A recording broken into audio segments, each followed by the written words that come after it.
Submarines. Silent, secretive, lethal. Submarines dominate the oceans of the world. H.M.C.S. Brook is one of the Navy's newest submarines, considered by many as Canada's most valuable strategic defense system. Quiet, effective, deadly. The people who crew submarines are the best of the best. They are the Navy's elite sailors. Today on Truth, Duty, Valor, we learn all about Submariners.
Bergen, Norway, one of the most idyllic ports in Europe.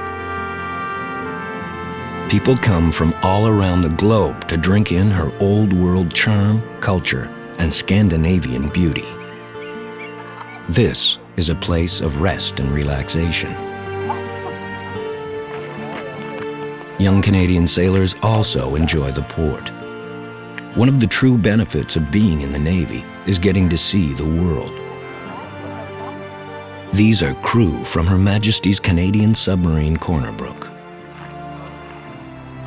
Even more than most other tourists, these sailors richly deserve the break. That's what we actually agree. They've had it tough. Still. They've just arrived in Norway after a 2-week voyage from Canada.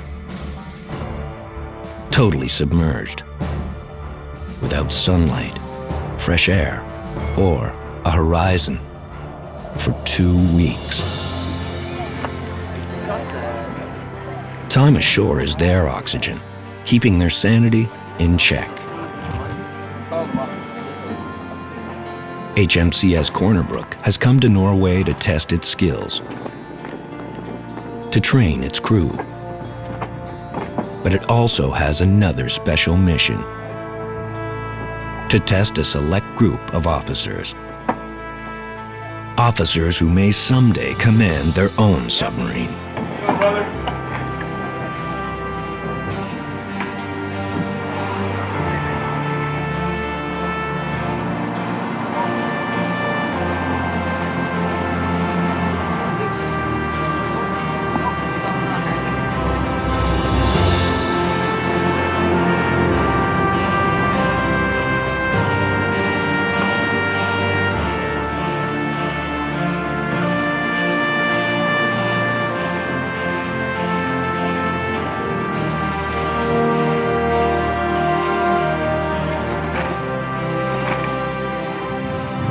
As Brook departs from Bergen and plows through the icy cold waters of Norway, the crew takes in the fresh air before it's gone.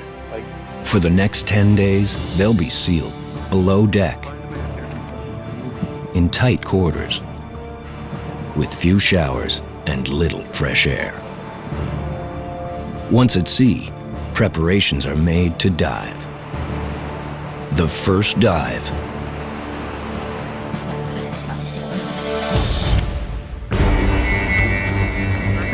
And we'll be clear for diving shortly, that is all. This is when you find out if there are any mechanical problems. Diving now, diving now.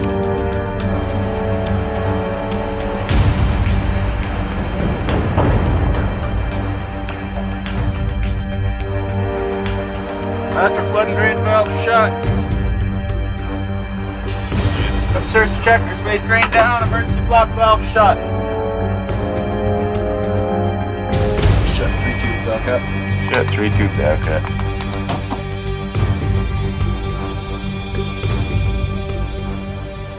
The tension is palpable. Everyone is extremely focused. Every dial, every valve, Zero bubble. every sensor. Everything is monitored and checked to ensure there are no problems.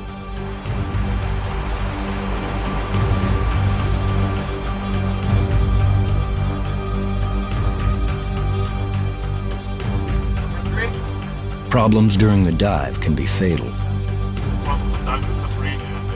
Reactions must be quick.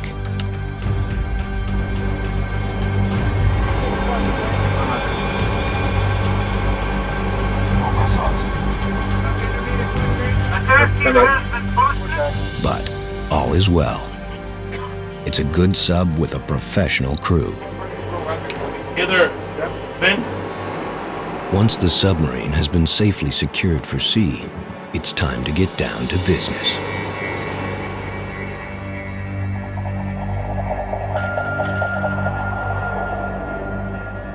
Trying to defeat a Mark 48. A unique group of officers has been embarked. Composed of 2 Canadian and 2 Norwegian officers, they will sail with the sub for the next 10 days. But this is no pleasure cruise. This is all business. Training and testing to become future commanding officers. Proving they have what it takes. Proving they can command one of the most complex machines in the world, often in the most dangerous conditions. SOCT. It stands for Submarine Officer Continuation Training. This is the training they have come for, and it will test them. This boat does. So, okay. Commander Luke Cassivi is the senior instructor of the SOCT. Luke has a wealth of experience and is a veteran of much sea time. Once a commanding officer himself, he knows what it takes to lead a submarine and what the SOCT does for promising young officers. Well, SOCT stands for Submarine Officer Continuation Training. So what we aim to do there is give the opportunity to our students to progress their command development. You know, we give them a lot of courses, so they get a lot of professional knowledge out of that. They get some practical knowledge from what they do at sea on a day-to-day basis in their jobs.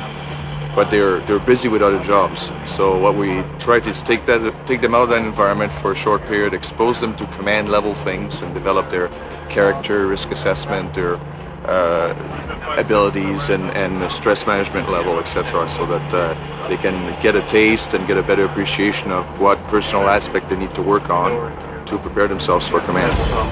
When we return, SOCT officers feel the heat. Go deep, 45 meters, speed ahead, head down, head shift, down all back. 550 meters. Push it ahead.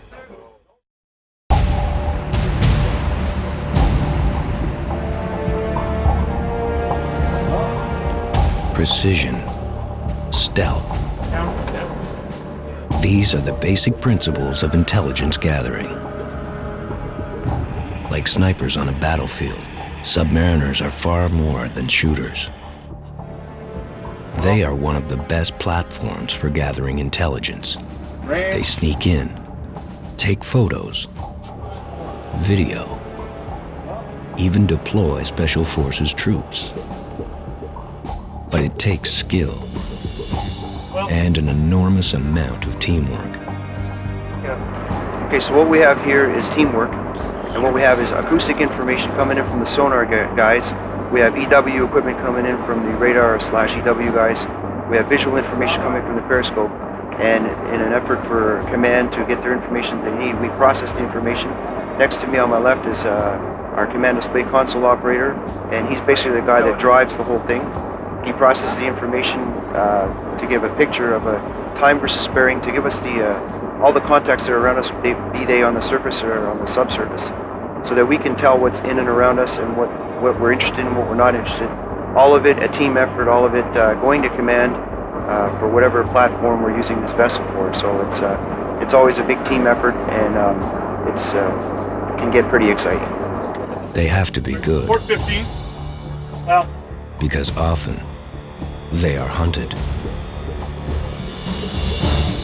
In wartime or special operations, ships and aircraft are a submarine's #1 enemy. So every submarine crew practices stealth and evasion constantly, trying to remain undetected. It's key to their survival. For the SOCT students, it's one of their biggest challenges. Making the right tactical decisions to evade enemy detection. Even though this is only an exercise, the stakes are very real. This is the ultimate game of chess. Return.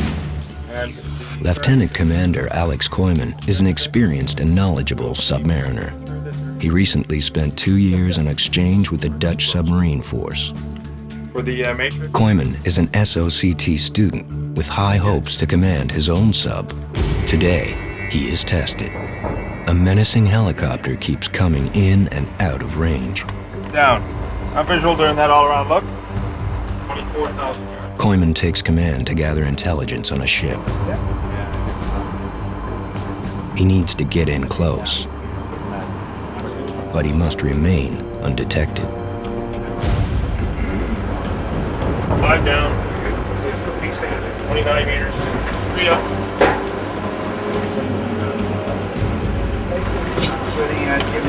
Five up, 18 meters. 20 zeros.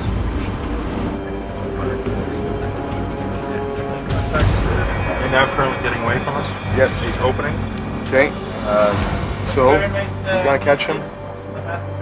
Ready. No. 2.9 left, sir. We don't even have a good grip on him now to approach him if he was coming towards you. So secure this event. Let's walk back. So let's look at the lessons learned from this. Okay. And let's get ready for the next opportunity. Roger. After the failed intelligence gathering, Koyman is given a debrief by the captain and Commander Kasibi. The goal is to help him learn. React to what you see. You know, I looked at it, I saw 2 white lights, looked like a 15 starboard, right? Which sold you the path it was starboard, but what were the next words out of my mouth? A lot of people on the forward periscope keeping it up, telling me to keep it up, putting it down. It disrupts the flow of the attack. Did you look out the attack periscope and all that?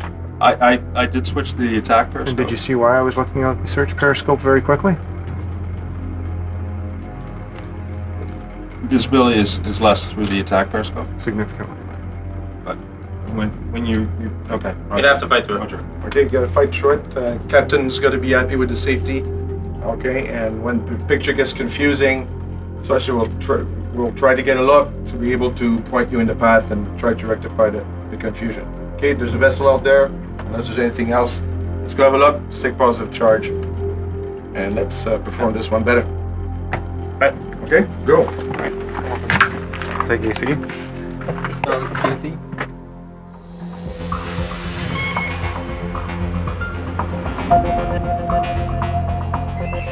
Victoria-class diesel-electric submarine. Built by Vickers in Great Britain. Class, hunter-killer submarine. Displacement, 2,400 tons. Powered by 2 Paxman Valenta 4,000 horsepower diesel motors. Speed, 12 knots surfaced, 20 knots submerged. Maximum range, 10,000 nautical miles. Crew, 47. Armed with 6 24-inch tubes for firing the Mk-48 torpedo. Maximum dive depth, classified.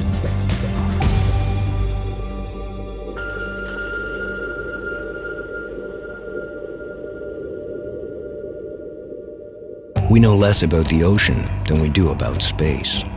A submarine is an immensely complicated vessel that must operate in an incredibly hostile environment, with as many mechanical parts as a NASA space shuttle. Keeping the thousands of parts working properly is the job of the engineering officer. Lieutenant Tony March has the responsibility of keeping everything working. It's a big job. He understands how the corner Brook functions. This is the engine room of the corner Brook. It's where the electrical power is generated for the propulsion system. We have two Paxman Valenta 16-cylinder diesel engines. They're modified locomotive engines, and they each make around 2,000 horsepower. They produce DC electrical power, which is then supplied to the submarine main battery and propulsion system.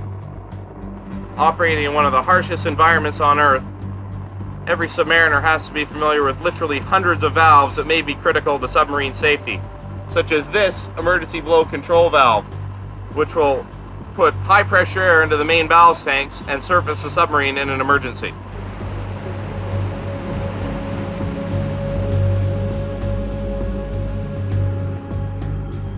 The most critical piece of equipment for a diesel-electric submarine is its batteries. They help the sub run quietly and are the emergency power supply if the engines fail. The lifeblood of any diesel-electric submarine, the main battery supplies all the electrical power on board. It consists of two batteries, each with 240 cells that are not unlike a lead-acid battery in your car. However, each one of these weighs over 500 kilograms. When we return, reality becomes fantasy for our young officers.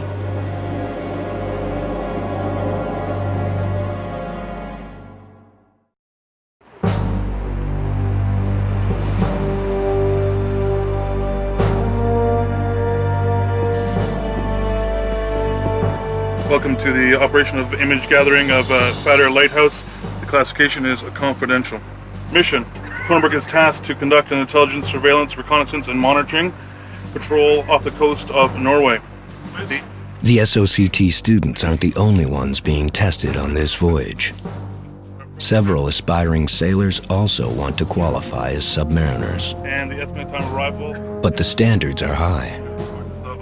Everyone aboard must know the systems of the submarine down to the smallest detail. Their lives depend on that knowledge.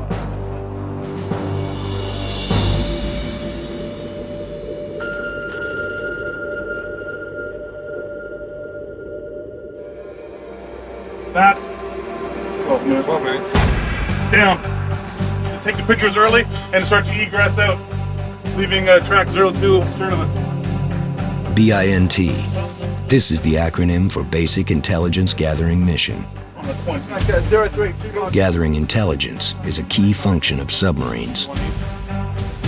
Learning about ships, aircraft, military installations, even lighthouses. Commander Kasivi knows how important submarines are for intelligence gathering and why they're such valuable strategic weapons. The critical role we play is really, in a sense, of surveillance. We have a large territory of waters of interest in Canada. Our national waters are EZ, goes out there where a lot of activities are taking place, some legal and some illegal. It's about deterrence. It's a platform, it's a tool that brings your enemy to think twice about how they're going to employ their force and what risks they're willing to take. In developing countries or countries who desire to gain interest on the international scene, submarines are popular. They're interested in themselves protecting their territory and exercising sovereignty, because that's what countries do. They want to protect their territory and show that, hey, we're here, and don't you come and play in my waters. Lieutenant Commander Rael Fortin has a wealth of submarine experience. He's just returned from a 2-year exchange on Australian submarines. Like others in his place, he's keen, ambitious, eager to take command. But tonight, he has a problem. A maritime long-range patrol aircraft is hunting him down as he tries to gather intelligence on a nearby lighthouse. Sonar buoys have been dropped all around the submarine. High-frequency squeals are used to bounce off the sides of the sub, giving away their secret location. But the Submariners are clever. They know how to use the sea to hide.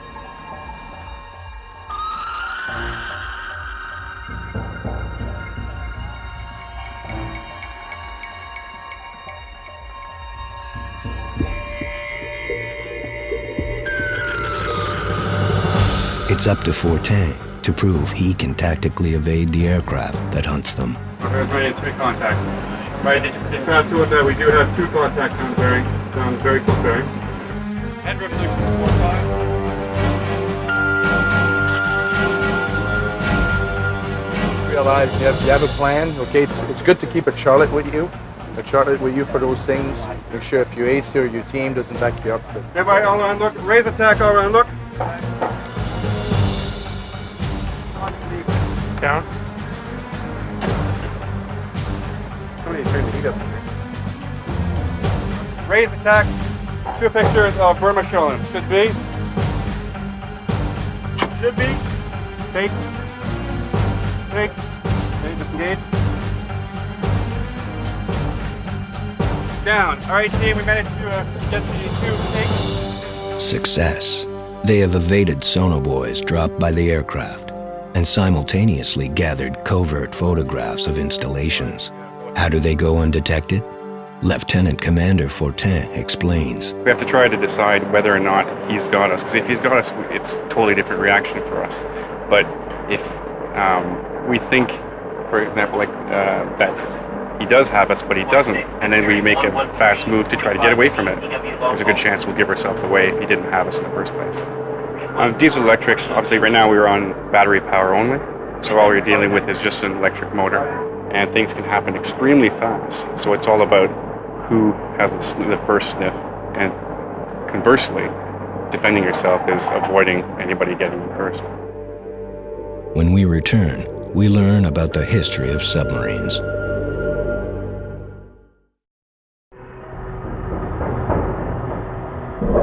The ultimate naval firing power. Torpedoes.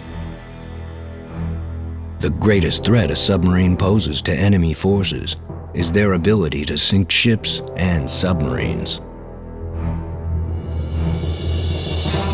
During World War II, England experienced food shortages, largely because German subs were destroying Allied shipping vessels.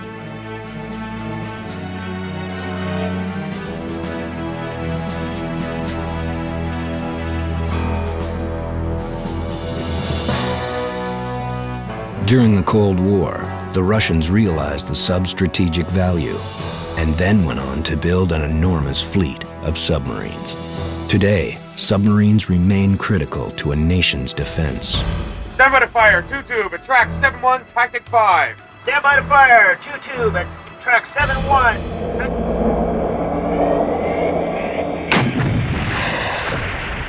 Every nation in NATO has submarines.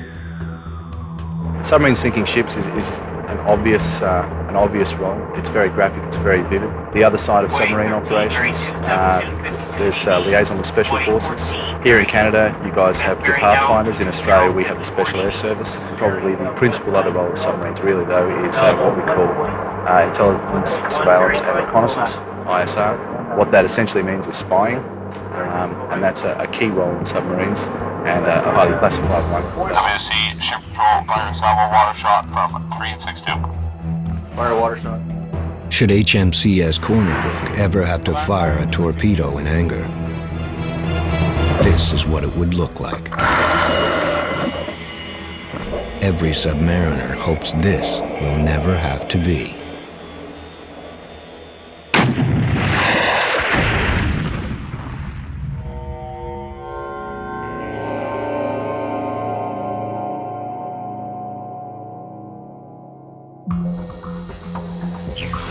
Mark 48 torpedo, produced by Raytheon, length 5.79 meters, weight 1,558 kilograms, power plant, swash plate piston engine, speed 52 kilometers an hour, range 8 kilometers, warhead 295 kilogram high explosives, guidance system, wire guided or passive acoustic homing.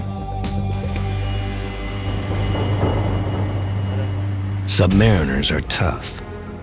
It's not easy living in cramped quarters, being submerged for weeks at a time, working in an environment of stress and exactness.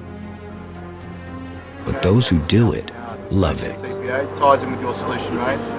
Love the precision and striving for perfection. Every detail counts. Noise is no exception. 300. Stealth. It's the guiding principle of submarines. Noise kills in combat. As the submarine glides through the cold darkness of the Norwegian fjords, above there are people hunting them. It's all part of the training for the SOCT students. It's added stress as they navigate the underwater mountains of the fjords. Every move is calculated and exact. Consequences can be catastrophic. Yes, please.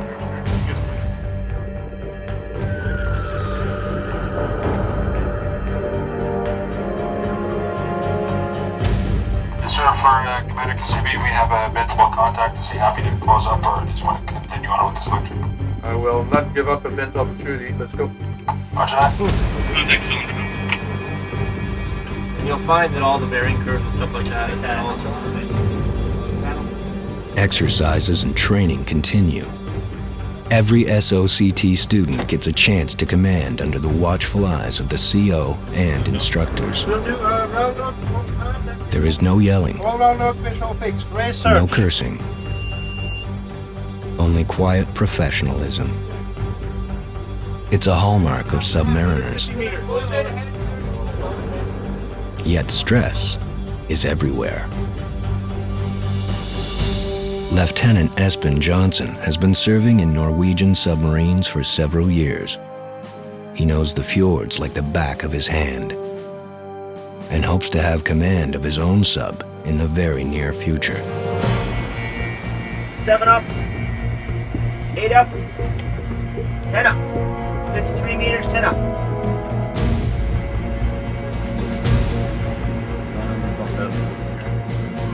Over there. 28 meters, 6 Well. up. 20. Range 5, Atlantic. Range 5 Atlantic, then we're just on top. Open out. Gunner, listen pretty. Look, you get a fix in there. Roger. Right now, a long-range patrol aircraft is trying to unravel his well-prepared plans. Pretty nervous that there will be an aircraft up there. Surface picture 40 looks meters, good, 10 up. but we don't know about the aircraft.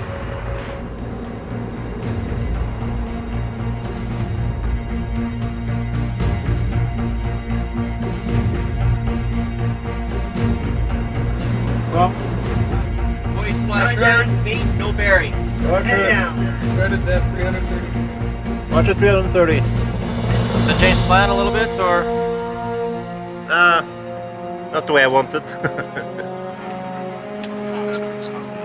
Periscope, you have the mast. Went fine. There's no air threats up on the surface. No air threat. So we're commencing a snort now. Hopefully get our batteries back up in capacity, and we'll go on with our transit so we can solve our next mission as well. If you keep challenging each other, you'll get wiser and you'll have better tactics out of it. That's what you want to do. So, don't want to sound like a broken record, but use those exercises as much as you can.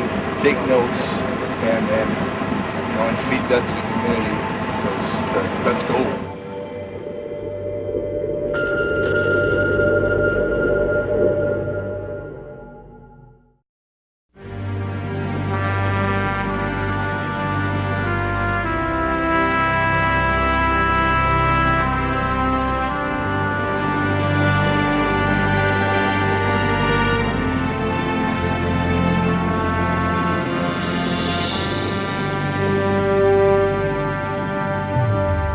Life in a submarine is very different from that of a ship. It's all about space. How little you have. How much you have to share. Then go wash your clothes at once. Submarines are definitely not for the claustrophobic.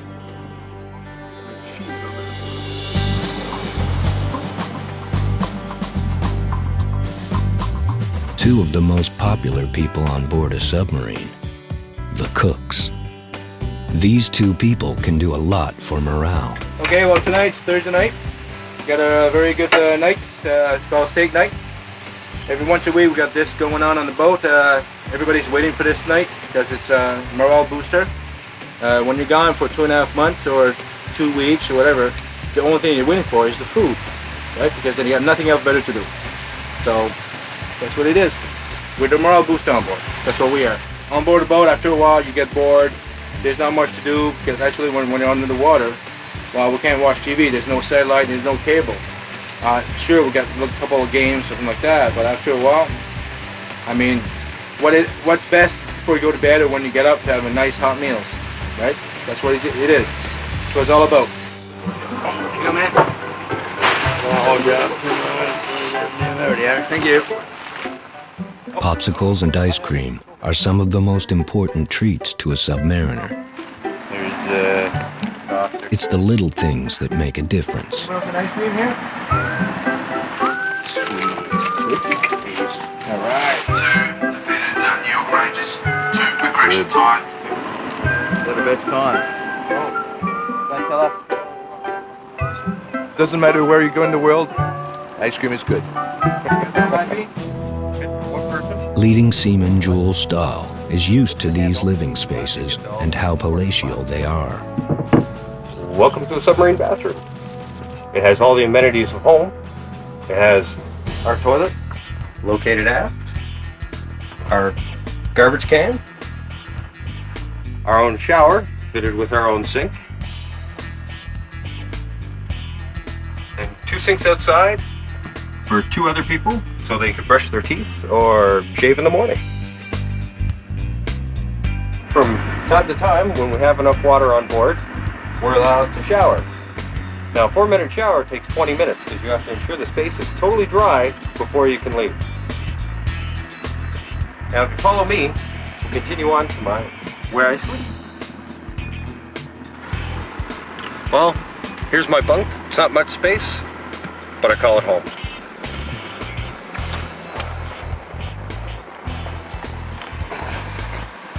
As you can see, I've got about 1 inch in front of my face. But luckily, when I close my eyes, I don't see much.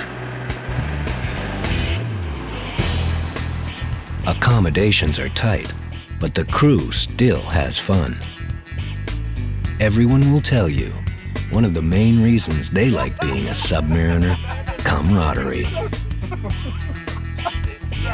That special bond that comes from belonging to an elite team. The fun factor of being a submariner is being with a group of people that are experts at what they do and are trained for one common purpose, and that's to safely operate this thing. And we're all dependent on each other. And there's lots of moments of quiet times mixed with moments of hectic activity, which is quite a rush. And that's what makes it fun. Alarms.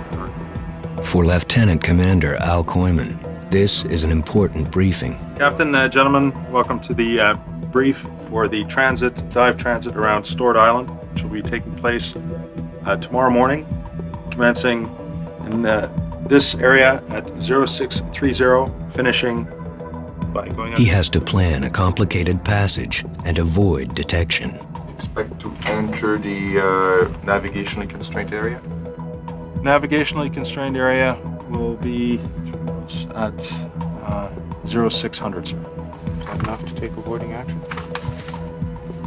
To do a 90-degree turn off the danger, yes. This is his final test before they arrive in Oslo. We had a dangerous racket from an Aurora.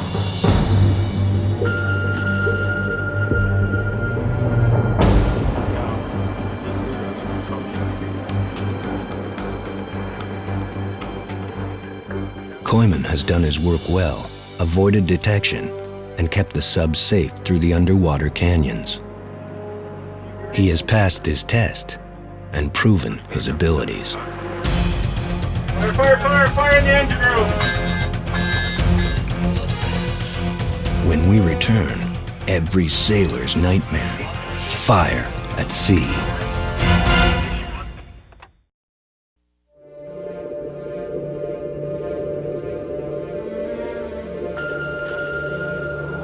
Another day at sea, 200 meters underwater.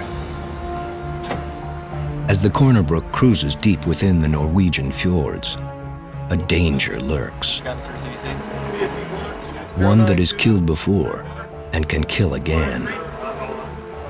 It's a threat everyone on board is acutely aware of: fire.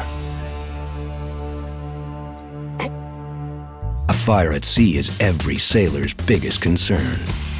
It's even more critical when living in the confined spaces of a sub.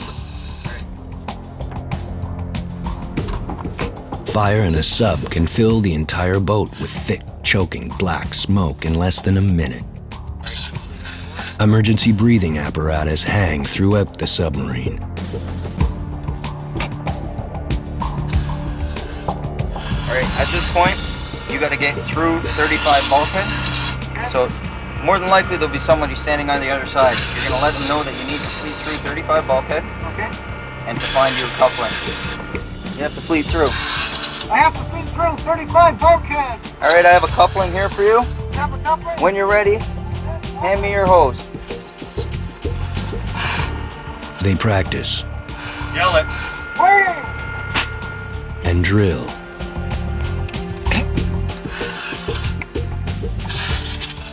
Leading seaman Pascal Desjardins teaches a new submariner how to use this emergency breathing system. Power went out. It is known as fleeting. Hooking up your emergency breathing apparatus to the oxygen lines that run throughout the sub. It looks easy until you take away the light and replace it with total darkness.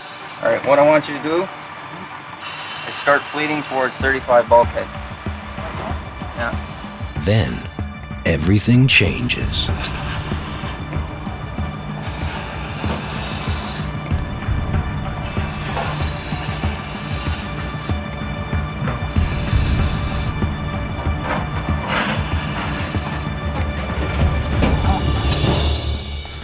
A little slow. A little slow, eh? It's a lot harder, isn't it? A lot harder. If you're blinding the space, that's for sure. That's that goes to reiterate how important it is to know where all your PCL couplings are throughout the submarine. Okay. They do cross over. If the fire is behind you and you got to get away from there, you're going to be moving pretty quick. Yeah. Disregard air. Every submariner, in order to qualify, has to know the entire boat. Doesn't matter what trade you are or what rank you are. There's a set standard that you have to know the boat from stem to stern. And because you could be the only person in that compartment, you have to know what to do in case of an emergency.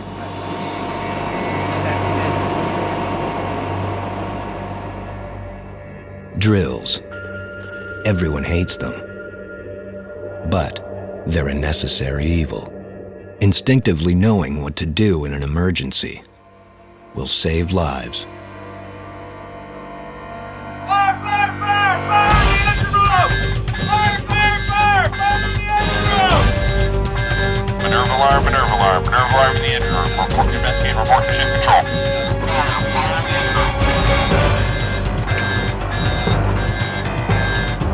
Fire, fire, fire, fire in the engine room! Body checks in control. Dress for fire. Order. Fire in the engine room. Report to East 1 on the DC net. Report update back. Good job done? Yeah. Anyone?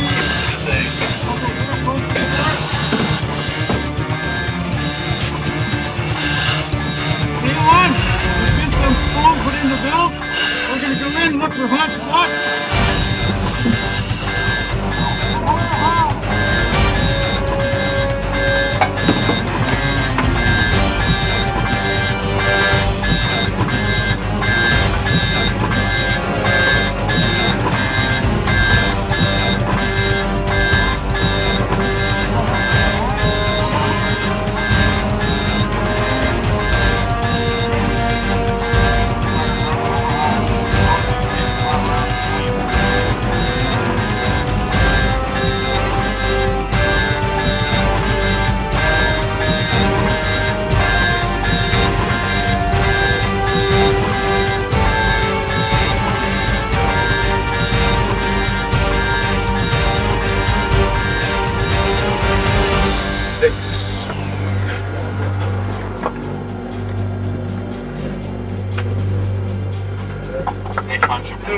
by. You gonna send them in before smoke clears, Chief, or beforehand? Officer, HQ1, Chief, here, right? HQ1. Sentries posted, the attack. Here there, HQ1 speaking, sit rep. Fires out, overhaul, sentries posted, adjacent compartment rounds complete. Off water, off water. Relax firefighters, relax action dress. Walk back to center fed hose reel.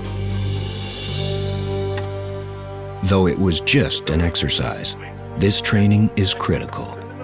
Remove and stow EBS. Report to HQ1. Sir, Card and Wingseaman Card are on their way back. See ya. Everyone has to know how to do their job in total darkness.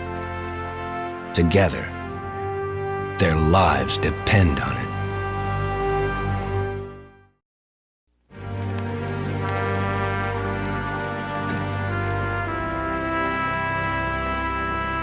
After 10 days, it's finally over. The Corner Brook has accomplished its mission, trained its crew, molded future commanding officers for the fleet. It's in low power, sir.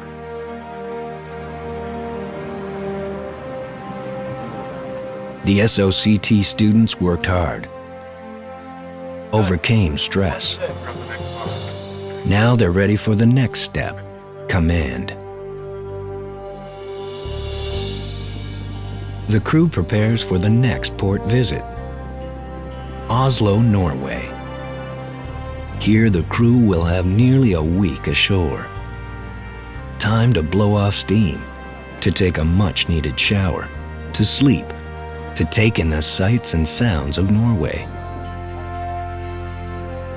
Then it's back to sea for more training with the NATO fleet off Scotland.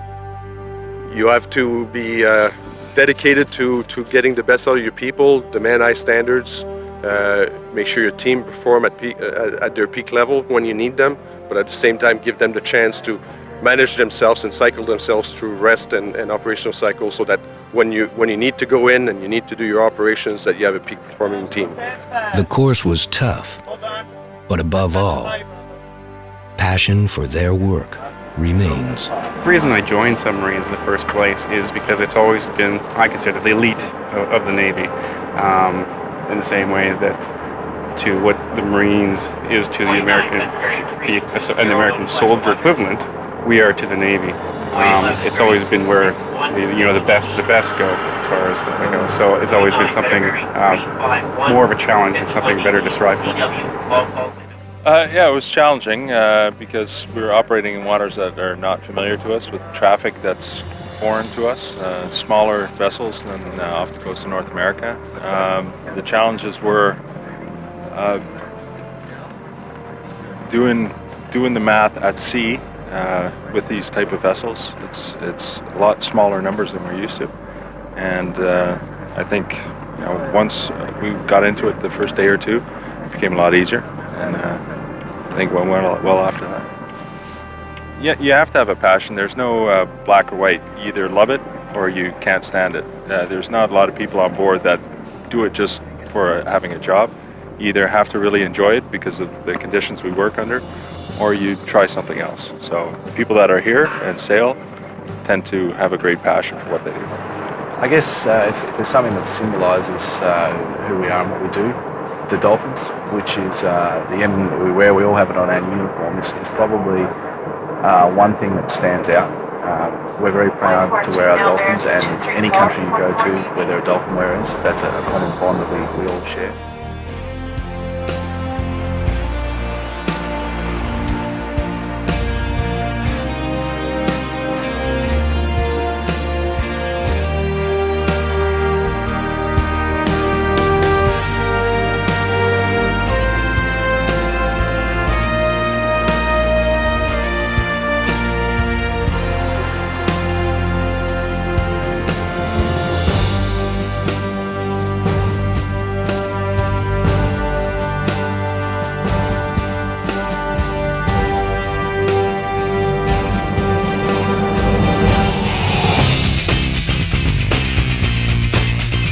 Work it, baby.